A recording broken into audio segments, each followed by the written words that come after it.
Kesimpulannya adalah, saya cepat saja, dari mulai kita bertakbir, kalau ingin terkoneksi dengan Allah, maka fokuskan diri kita untuk tersambung. Buang urusan dunia semua ke belakang.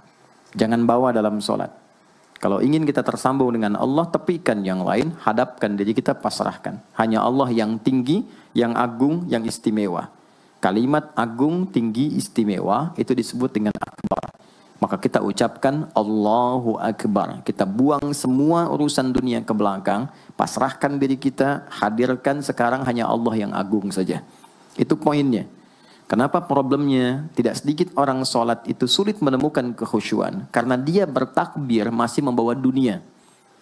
Dia tidak sholat dengan memahami gerakan takbirnya. Dia jadikan sebagai formalitas. Apakah benar? Secara fikih benar. Gugur kewajiban, dapat pahala sesuai keikhlasan, tapi value dari sholat yang mahal itu nggak dapat. Itu poinnya. Buang semua urusan dunia, kemudian tambatkan diri kita hanya kepada Allah, dan uniknya kata Nabi, di fase itulah setan mulai bertugas yang mengganggu kita, supaya kita tidak fokus untuk memahami dan melakukan apa yang kita baca dan kita gerakan. Ada setan khusus menggoda orang sholat, namanya khanzab. Nanti ada 9 jenis setan yang detil tugasnya itu berada di sekitaran kita. Mungkin satu kali Mas Baim kita belajar tentang fikih setan. Belum pernah ada kan ya. Anda kalau kesini cuma tahu jalan yang lurus, nggak tahu macetnya, nggak tahu lubangnya, sulit menghindarinya. Kebanyakan orang belajar tentang malaikat tapi nggak belajar setannya. Sehingga nggak tahu setan apa yang sedang memprovokasi dirinya. Di Quran, malaikat disebutkan 88 kali, setan disebutkan 88 kali. Kalau kita cuma dengar motivasinya, nggak tahu provokasinya, kita nggak tahu bagaimana cara menghindari yang ini. Itu poinnya. Khanzab itu, dia menggoda orang sholat, dimulai dari takbir. Jadi kalau belum takbir, Anda bisa merasa fokus apa saja. Nggak percaya silakan. Sebelum takbir tuh bisa siap fokus. Tapi begitu Anda mulai bertakbir, di hadis riwayat Abu Daud, Allahu Akbar, fayaqulu syaitanu. Maka di sini setan mulai tugasnya untuk mengganggu orang supaya nggak dapat nilai-nilai tadi.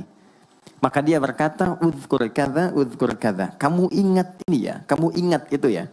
Betapa Anda memulai dengan membuang semua urusan dunia. Tapi kalau sudah takbir, itu setan yang install. Masuk sendiri dia. Makanya kalau nggak percaya silakan nanti zuhur tuh ya.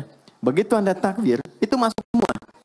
Ingat ini, ingat itu, mobil parkir di mana. Sampai ceramah saya sekarang pun itu akan masuk. Ingat ya, ada setan yang goda. Nah itu setan itu. Itu setan sendiri. Membuat kita itu begitu lupa. Sampai lihat ujung hadisnya. Hatta la yash'ural musalli kam raka'atan yusalli. Sampai nanti akan ditemukan orang sholat. Dia tidak sadar berapa rakaat sedang menunaikan sholatnya. Nah itu kalau Nabi sampaikan pasti terjadi. Poin. Untuk kita bisa mengatasi itu, poinnya apa? Quran surah ke-29 dulu. Ayat 45. Quran surah 29, Al-Ankabut, ayat 45. Di Islam tuh uniknya begini, istimewanya. Nggak ada satupun ibadah yang hasil kreasi manusia. Semua terukur. Ini dalilnya, alasannya, landasan kita ibadah itu dari Tuhannya ini. Penjelasan contohnya ini dari Nabi. Pakemnya begini, kodifikasi ilmunya seperti ini. Sehingga terjaga sampai kapanpun. Dan tidak ada satupun yang kita kerjakan dalam ibadah kecuali semua punya landasan yang kuat. Dan hebatnya diterangkan. Ini caranya, ini bacaannya, ini maksudnya seperti ini hikmahnya. Kenapa Anda begini? Kenapa begitu? Hasilnya apa? Ketika seseorang sedang mulai sholatnya, dari awal dia pengen fokus, tapi ketika dia mulai bertakbir, muncul godaan, maka sebelum sholat ditunaikan, Allah sudah ingatkan. Utlu ma uhya ilaika minal kitab. Utlu itu dari kata tilawah. Artinya baca, pahami, amalkan apa yang telah dipahami itu. Jadi sejatinya sebelum sholat, kata Allah kalau ingin menikmati sholatnya, ingin tahu value dari sholat dan dihasilkan seperti orang dulu meraihnya, maka jangan kita terfokus untuk formalitas saja. Yang penting benar bacaan, takbir sampai salam terjaga. Betul, sekali lagi itu menggugurkan kewajiban. Formulasinya selesai, secara fikih tuntas. Tapi hikmah sholat yang tadi itu kita nggak dapat. Maka yang terjadi apa? Baca dulu. Tilawah, utlu, baca. Pelajari dulu. Sebelum sholat. Kemudian pahami. Kenapa takbirnya begini? Kita kemarin sudah belajar. Kenapa tangan kanan menutup yang kiri?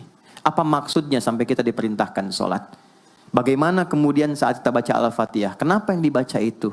Apa yang jadi bimbingan dari Al-Fatihah untuk kehidupan kita? Kalau sholatnya seperti itu akan merubah hidup kita. Itu langsung Allah sampaikan begitu.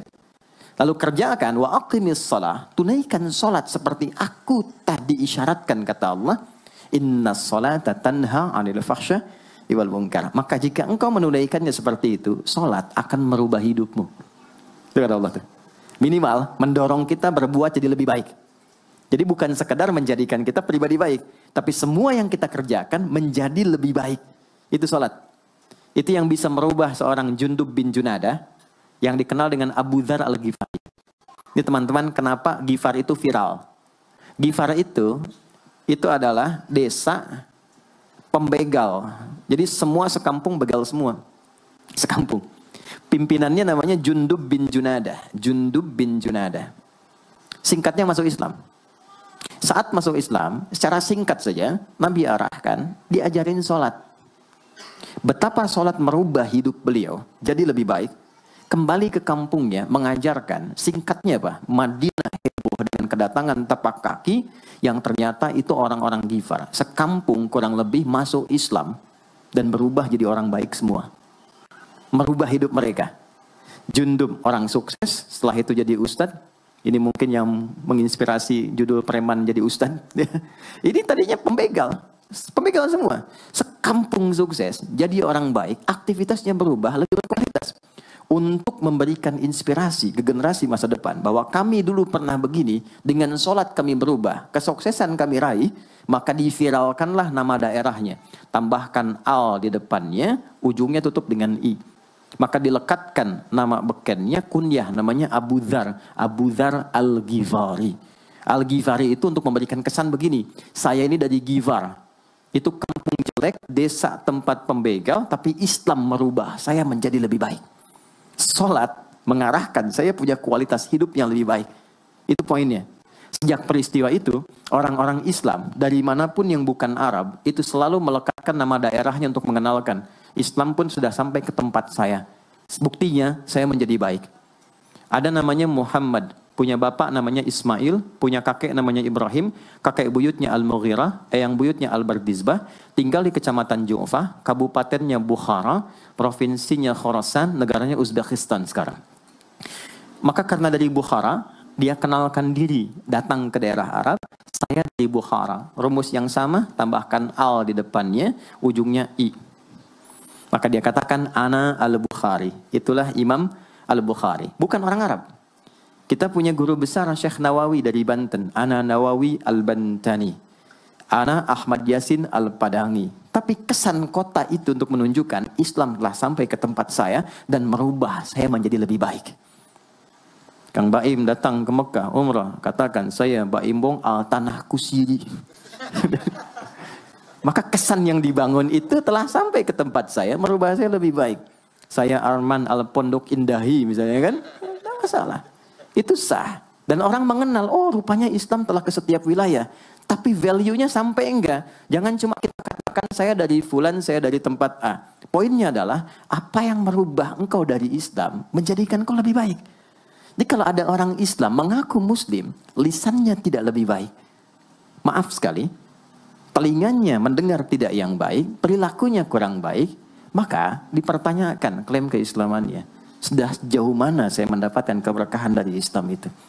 Itu yang menjadikan kenapa sholat paling pokok dipaksa kita wajib, bukan karena sujud rukuknya. Anda tidak sujud pun tidak akan menurunkan status Allah sebagai Tuhan, tetap Tuhan. Tapi ternyata ada value besar yang dengan kasih Allah diminta kita sholat supaya kita minimal jadi orang baik dan sukses dalam hidup.